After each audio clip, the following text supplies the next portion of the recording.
jam 11 malam. Terus kita ke pos 3 tuh, udah sampai pos 3. Nggak nyampe 15 menit. Allahu alam Budi ketemu. Di pos 3 lagi ngapain?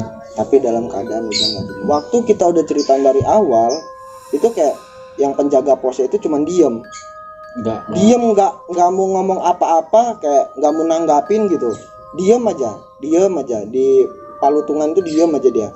Kayak tiba-tiba dia langsung ngomong SAR. Langsung nyari. Kisaran jam 10 kan? Kisaran itu kan masih tanggal 15. Iya, masih tanggal 15 itu. Bangun-bangun tanggal 17. Bangun tanggal 17 ketika HP-nya Ilham itu di atas. Tapi nggak sampai gua walet gitu, karena emang kita udah cerita detailnya bahwa si Budi itu ngelakuin kesalahan di pos 3.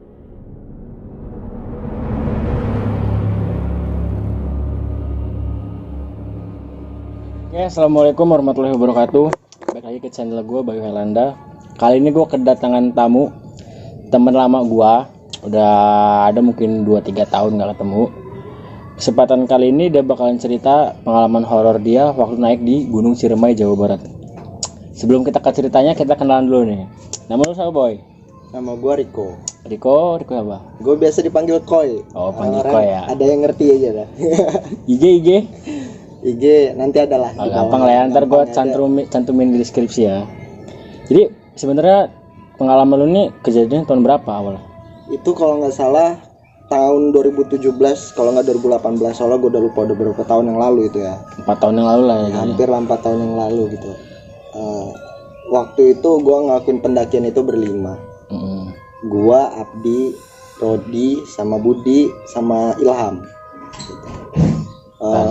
Waktu itu gue berangkat dari Lampung itu tanggal 14 April 2017 ya. 2017. Terus waktu gue sampai di Jawa Barat nih, kita langsung singkat aja ya, langsung ke apa? Gue naik ke Ciremai itu lewat via Palutungan. Jadi sebenarnya waktu berangkat sampai tempat tujuan sebelum gue ngedaki itu kayak aman-amannya aja, biasa, nggak ada cerita-cerita apa-apa gitu. Cuman ya tawa-tawa hahi aja gitu. Nggak ada hal-hal aneh.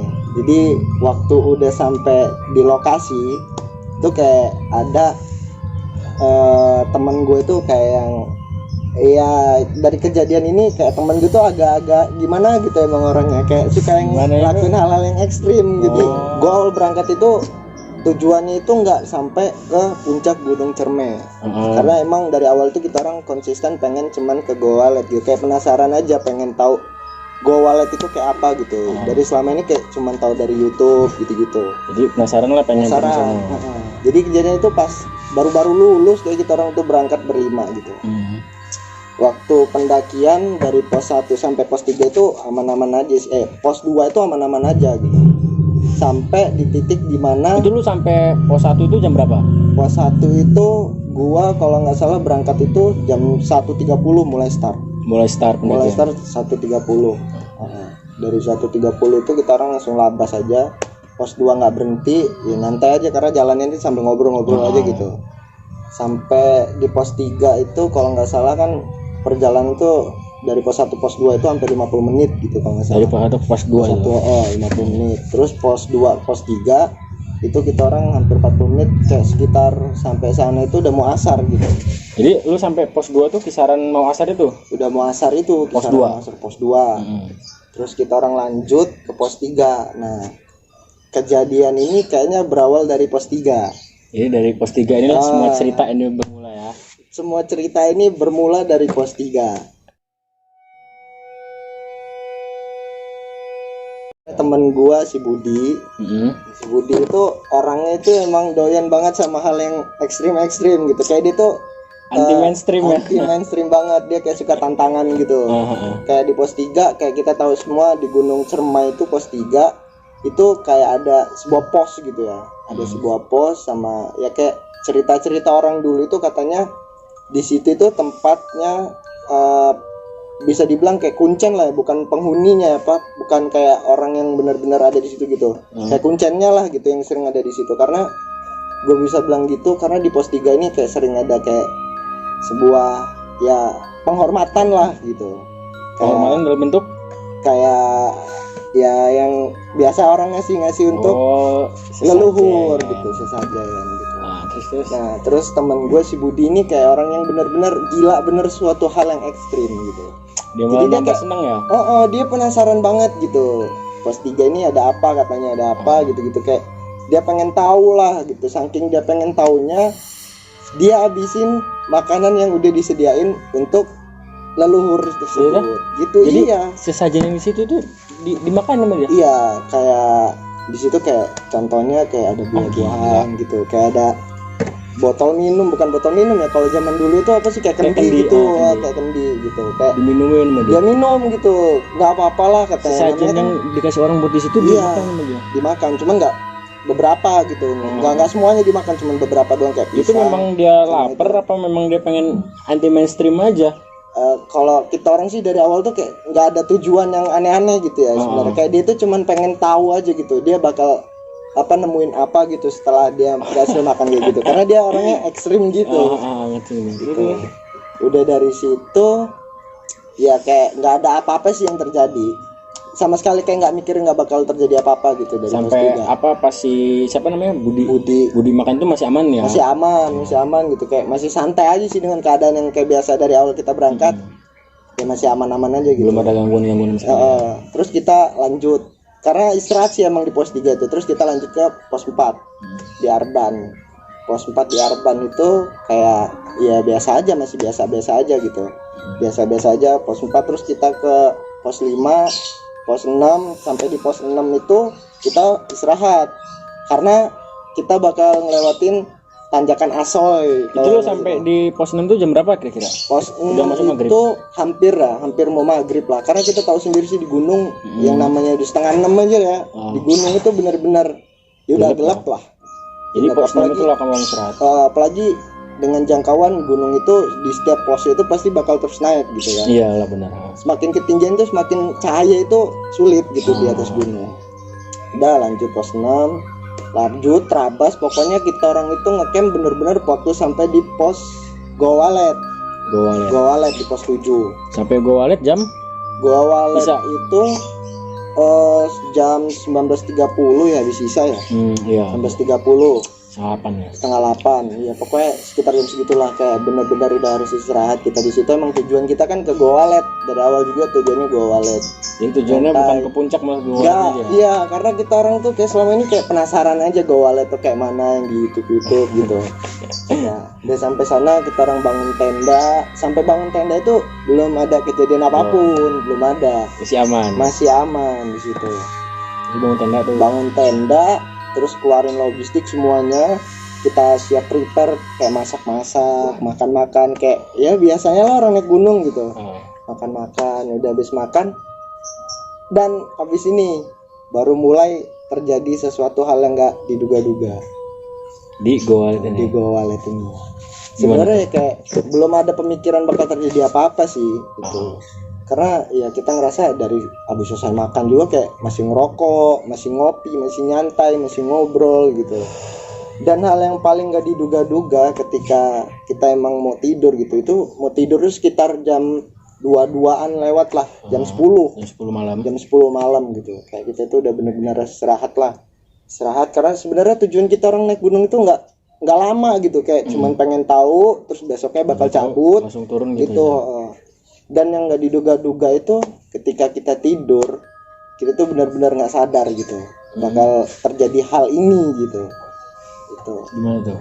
Jadi waktu tidur itu gue pribadi, gue mimpin si Budi ini kayak lagi digigitin sama walet gitu. Tapi Budi yang makan sajian tadi. Yang makan sajian tadi. Mimpin si Budi itu kayak lagi digigitin walet, tapi dengan posisi dia tuh nggak minta ditolongin. Di dalam mimpi tuh kita kayak ngerasa ya bakal nolong gitu, cuman kayak dia semakin mundur ke dalam, kan gelap tuh gua tuh, semakin mundur ke dalam dia kayak ngomong nggak usah. Jadi kesannya dia malah pasrah gitu kayak pasrah, tapi ya udah kayak dia bilang nggak usah, kita juga kayak mau nyamperin dia tuh kayak semakin mundur gitu, semakin kita maju dia semakin mundur gitu. Si Budi ini udah itu kayak tidur biasa sih, kayak mimpi. Udah selesai mimpi ini, teman gua satu si Ilham tadi, si Ilham itu bangun, dan ini kejadian anehnya, waktu dia bangun itu kaki dia dililit sama ular lagi mati. Ularnya udah mati tuh, tapi ngelilit ngiket gitu kan. Ngiket bener-bener di kaki. Ngiket. Itu hal yang mati ularnya. Posisi mati. Ah, gila. Dan hal yang nggak disangka-sangka, diduga-duga, waktu si Ilham ini bangun, dia teriak, itu kita serentak bangun. Karena si Ilham ini teriak. Ilham itu teriak. Dengan keadaan di situ bangun, kita ngecek HP itu HP udah pada mati. HP itu udah pada mati, kayak udah benar-benar yang ngerasa itu di luar tuh kayak masih malam, emang semuanya masih gelap gitu, masih gelap kan. Kayak masih HP itu maksudnya mati itu lowbat. Mati, iya lowbat. Karena emang dari awal kita berangkat itu kan kayak emang nggak kepikiran untuk ngecas gitu, nggak kepikiran untuk ngisi daya HP gitu. Dan di situ kita kayak masih kebingungan gitu, ngeliat jam dan di situ juga kayak kita itu nggak ada yang pakai jam juga, jam tangan gitu, nggak ada yang pakai. Jadi nggak tahu dia bangun tuh jam nggak tahu tuh bangun tuh jam berapa gitu. Tapi di situ kayak mulai kejadian aneh aja lah. Gitu. Jadi 5-5-nya bangun tuh kan ya? 5-5-nya tuh bangun, termasuk si Budi tadi. Si Budi tadi bangun juga gitu. Dan di situ kayak ya nyari cara gimana tahu kita ngeliat jam gitu, kayak si Ilham tadi inget dia bawa powerbank.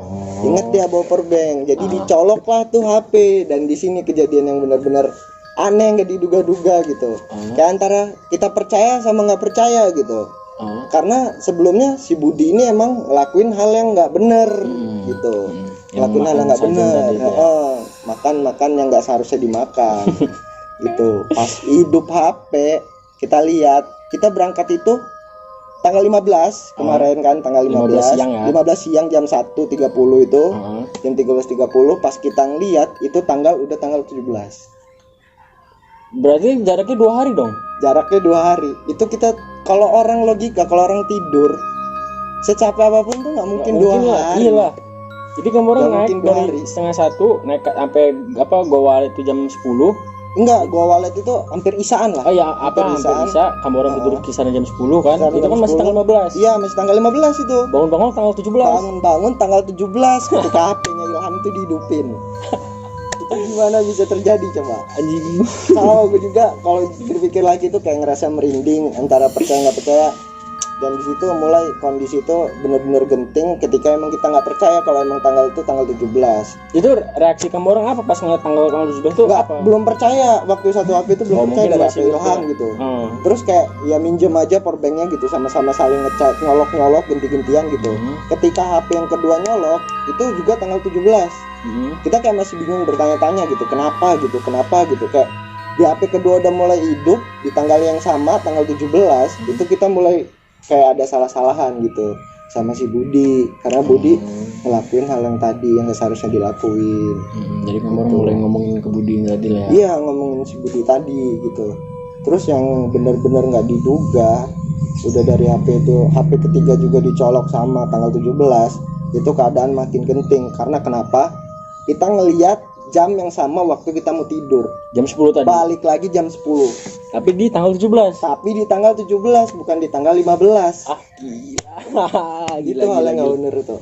Gimana coba? Bisa dipikir logika itu kayak seorang orang yang capek, istirahat tuh gak bakal yang namanya lebih dari sehari lah tidur. Tidur sehari aja udah aneh kan? 2 hari. Nah, gila. Itu kayak ngapain aja tidur gitu. Tapi kalau dipikir-pikir logika juga ya, Bay ya. HP kalau mati itu nggak mungkin secepat itu untuk mati. Wajar lowbat karena udah beberapa hari kan kita. Itu kan kamu orang jatuhnya baru tidur. HP mati. Begitu hidup tanggal 17. Di situ kayak udah bener-bener udah negatif thinking bener lah, udah kayak nyalahin si Budi ngelakuin hal yang kayak tadi gitu, kayak aduh bener-bener udah parah, udah genting. Ujungnya si Budi ini mutusin kayak dia marah gitu untuk pulang duluan. Oh, pundung lah istilahnya. Iya, pundung untuk pulang duluan si Budi ini. Jadi dia turun sendirian gitu? Dia benar-benar turun sendiri tanpa carrier, tanpa logistik. Itu kan suatu hal yang penting tuh, logistik. Iyalah, tuh kalau naik gunung itu logistik lah, upayain untuk diri sendiri tuh untuk tetap kuat, ada tenaga. Namanya logistik ya. Udah sampai situ udah kayak kita juga ini kayak nggak ngerasa untuk nahan si Budi. Kayak dipikir-pikir jalan cerita itu sama kayak di mimpi gitu, kayak yang dia kenapa-napa. Oh iya bener. Dianin walet tapi dia nggak minta ditolongin gitu. Kayak ibaratnya dia ini pulang ke sendiri turun. Tapi kita diem aja gitu, kayak lepas aja gitu. Iya juga ya, nyambung mimpi tadi ya. Itu dia. Di situ. Terus ya kita ngerokok dulu ya. santuy.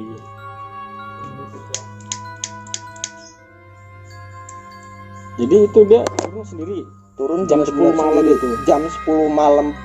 Enggak, jam 10 malam lebih lah itu. Kalau nggak salah 10 malam itu karena kita ada perdebatan juga kan. Makanya dia benar-benar turun.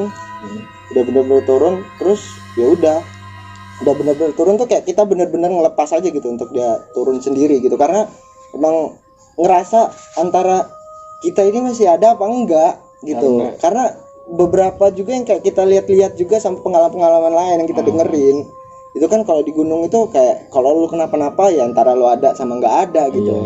Tapi di posisi itu kayak masih nyata aja gitu. Oh mungkin lu yang lu pikir takutnya lu ini udah di dunia yang lain. Dunia yang lain bener gitu. Itu sih yang gua rasa itu kayak gitu. Makanya kayak ada rasa jengkel juga kenapa dia ngelakuin hal yang kayak tadi dilakuin di itu pos 3 tadi gitu. Udah sampai situ kayak emang dibiarin aja dia turun sendiri. Kayak kita tuh coba untuk kayak agak mulai tenang lagi gitu. Dan mulai nggak tenang, mulai kacaunya lagi ketika kita ngelihat yang tadi ular ngelilit si Ilham di kakinya mati. Itu ularnya tuh emang bener-bener udah nggak ada. Hilang gitu. Hilang, bener-bener hilang ular itu. Itu aduh, yang bener-bener bikin kacau suasana itu mulai dari situ.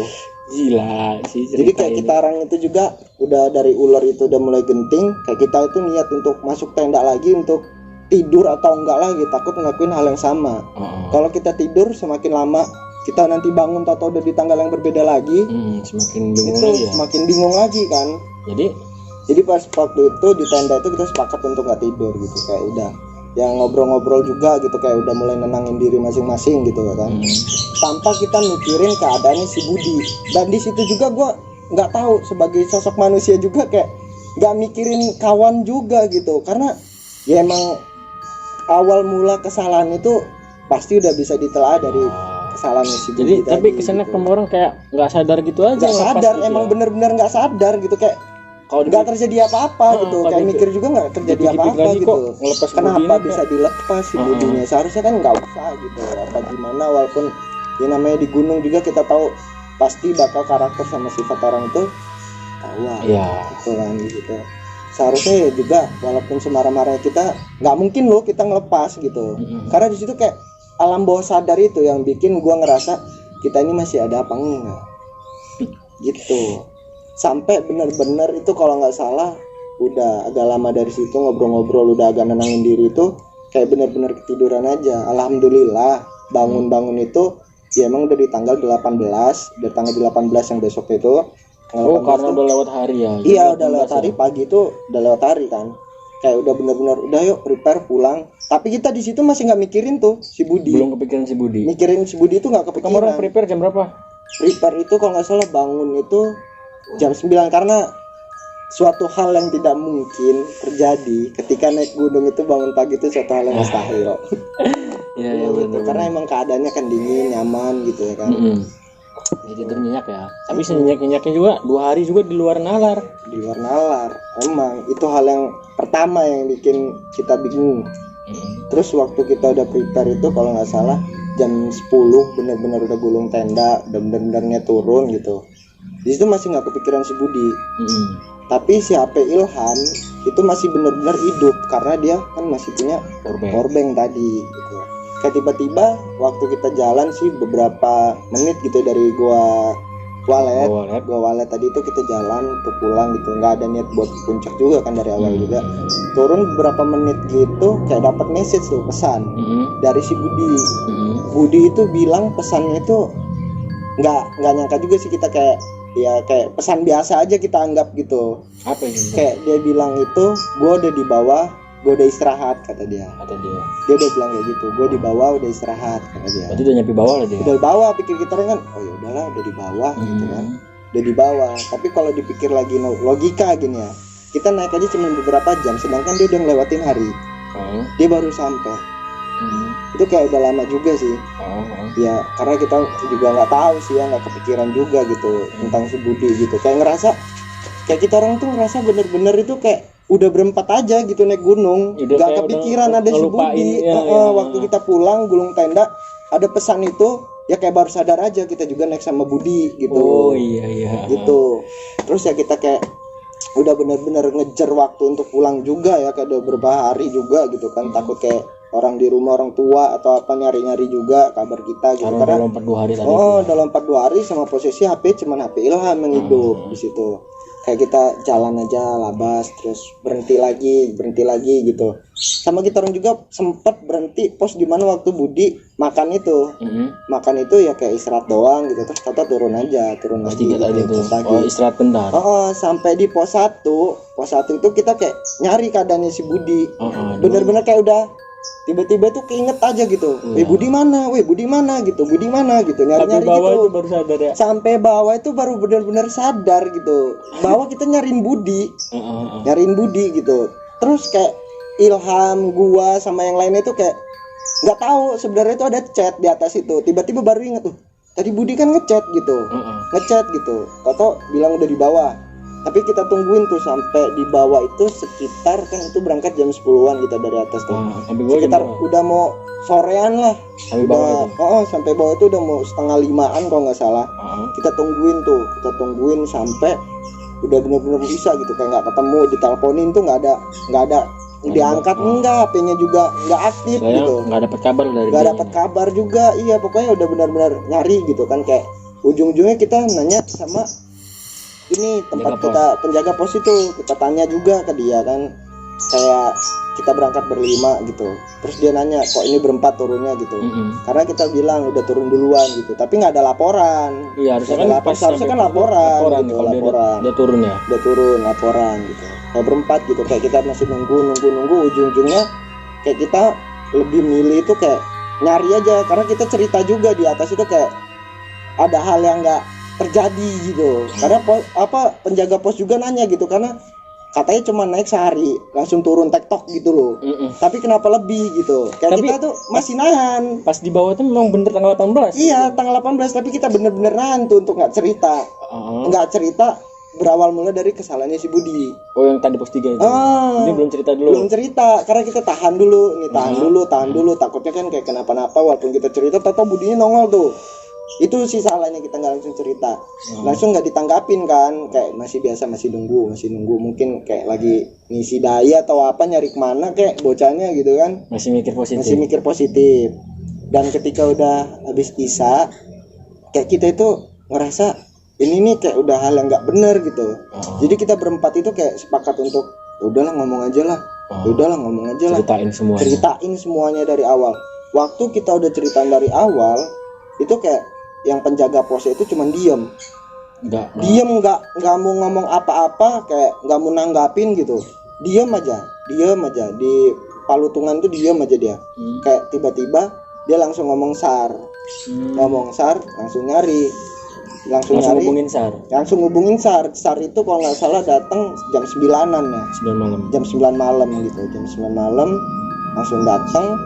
Terus kayak ya dari hasil yang kita cerita tadi sama penjaga pos juga, kayak langsung ditanya-tanya juga lah semuanya itu, ditanya apa yang terjadi gini, kita ceritain semua.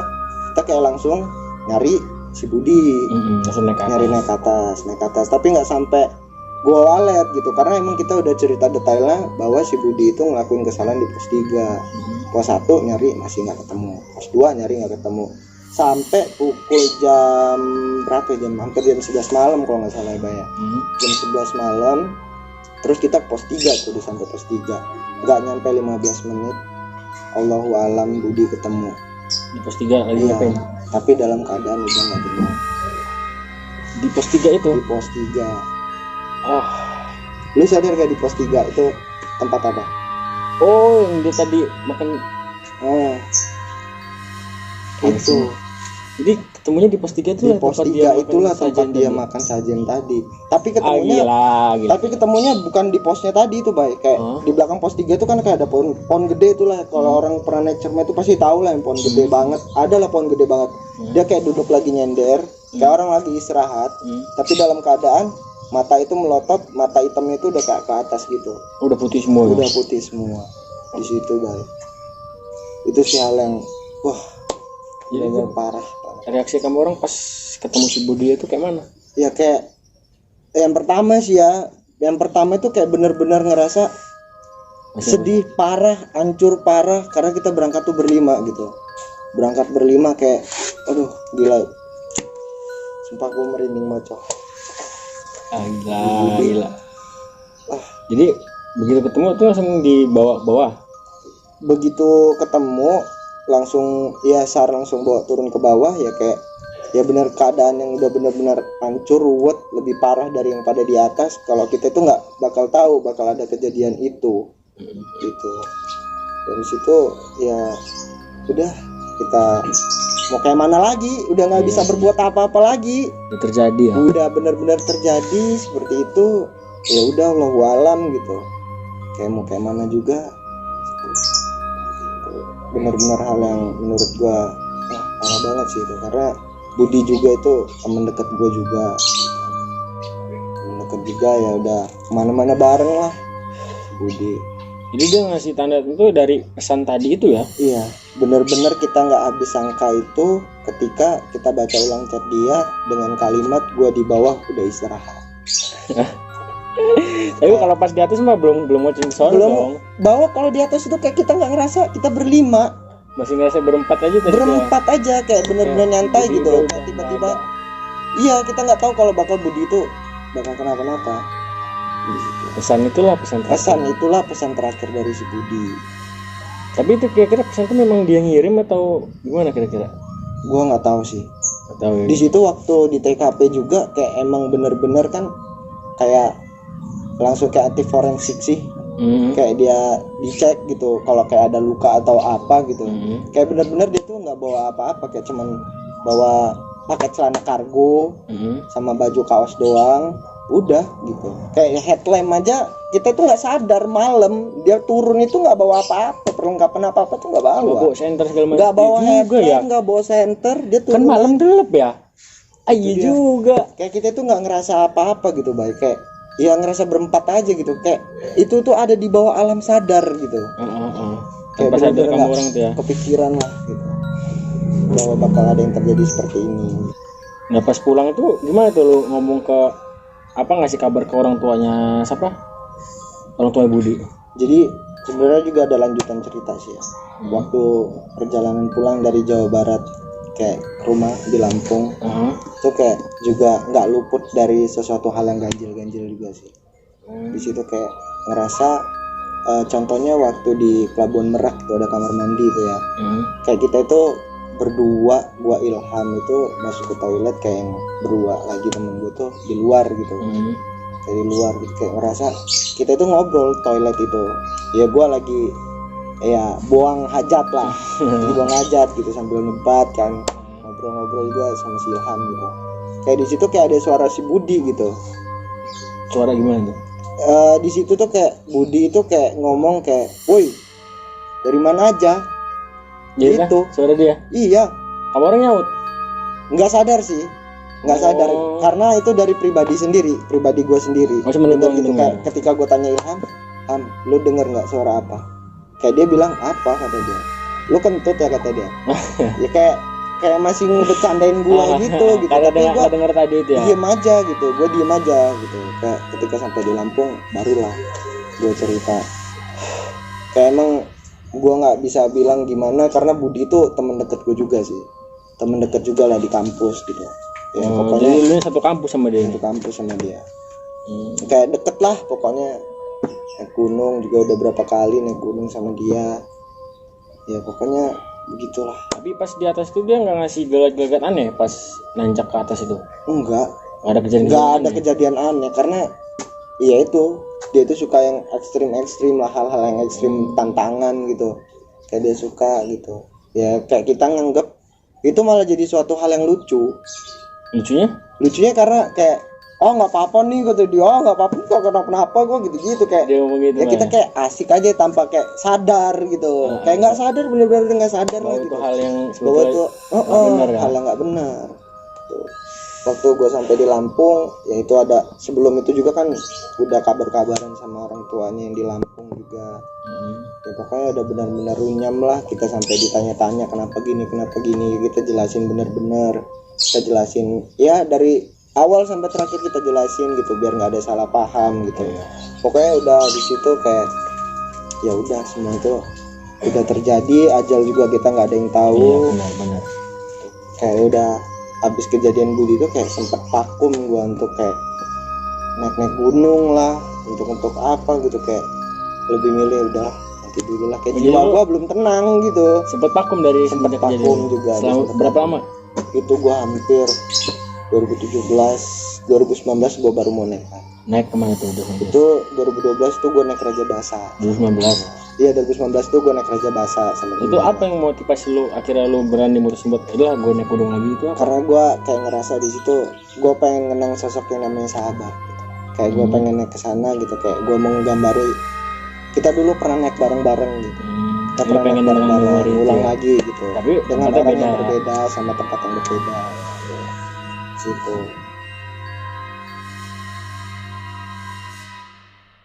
Kejadian tuh kayak kita ngerasa jangan terlalu terobsesi lah sama apa yang ada di hayalan kita. Kadang hayalan kita tuh ngajak kita untuk benar atau ngajak kita untuk salah ngelakuin tindakan.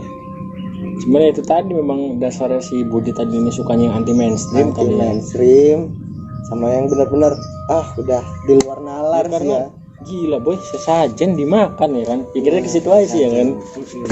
Dan juga itu hal yang udah seharusnya nggak bisa dilakuin sih, karena kita percaya nggak percaya ya namanya gunung itu suatu tempat yang sakral, karena jarang lah dijamah orang, bukan nggak pernah didatangi orang dengan gitu. apa kayak kampung-kampung biasa tiap harinya ada orang. Kalau tiap harinya ada orang, gunung kan tiap hari ada orang juga cuma beberapa kan ya pada dasarnya juga sama gitu, baik kayak tempat yang dikunjungin terus atau tempat yang ditempatin terus saja masih ada sesuatu hal yang seperti itu gitu, apalagi tempat yang jarang dijamah sama seseorang gitu. Kayak sikap tindakan itu kayak harus lebih dipikirin matang-matang gitu. Iya bener lah, harus pinter-pinter jaga sikap gitu ya. Oke, mungkin segitu aja cerita dari kawan gua harap kamu orang bisa ambil nilai positifnya dari cerita ini.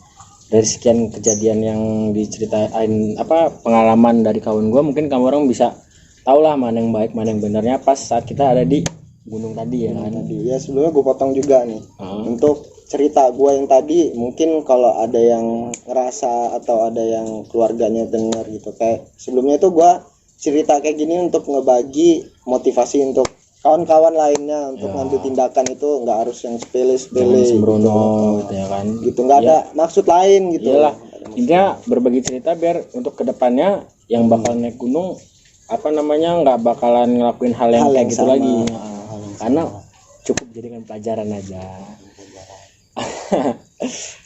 Oke, buat kamu orang jangan lupa tonton video ini, like, komen, sama bantu gua subscribe biar gue terus semangat ngejalanin konten di channel ini.